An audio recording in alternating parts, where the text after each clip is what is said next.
La France a été une grande nation industrielle, mais depuis la fin des Trente Glorieuses et la crise des années 1970, l'industrie française est entrée dans une phase de déclin en raison de la détérioration générale de la compétitivité des entreprises françaises.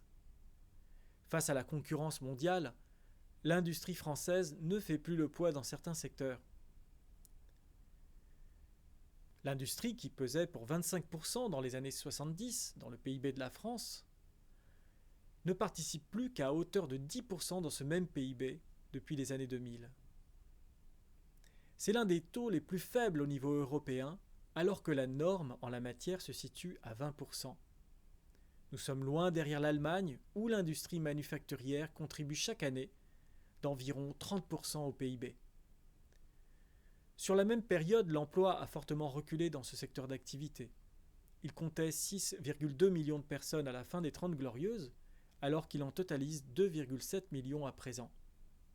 Pourtant, l'industrie joue un rôle essentiel dans une économie. L'exemple de pays qui ont un secteur industriel important et puissant est là pour le démontrer. Oui, il y a un lien très étroit entre la production industrielle et la prospérité d'un pays, à l'élévation de son niveau de vie. C'est elle qui génère 96% des exportations françaises pour un montant de 450 milliards d'euros. C'est l'industrie qui, dans notre pays, supporte une grande partie de l'effort d'innovation. Rappelons que l'industrie couvre à elle seule 74% des dépenses de recherche et développement engagées par les entreprises françaises, soit plus de 28 milliards d'euros. Et enfin, l'industrie est génératrice d'emplois. L'emploi dans l'industrie a un effet multiplicateur plus fort sur les autres emplois. Un emploi industriel génère de 2 à 4 emplois hors industrie.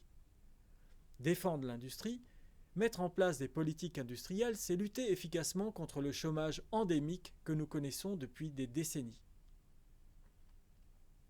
Alors, quels sont les grands secteurs industriels français ? Eh bien, tout dépend de l'indicateur choisi.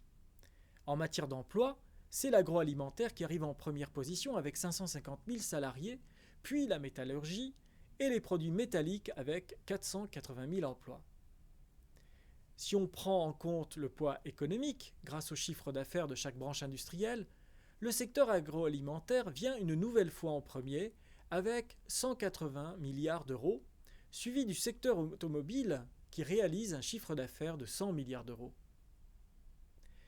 Alors cette rétractation de notre secteur industriel signifie-t-elle pour autant que l'industrie en France est en voie de disparition ? Pas du tout. Tout d'abord parce que les pouvoirs publics ont conscience de la situation et mettent en place des dispositifs dont l'effet espéré est, à défaut de parvenir à reconstituer un secteur industriel français comparable à celui de nos voisins allemands, de renforcer l'attractivité de notre pays auprès des investisseurs et faire en sorte que des usines s'implantent en France. Et il semblerait qu'il y ait, depuis 2 ans, un léger frémissement de ce côté-là.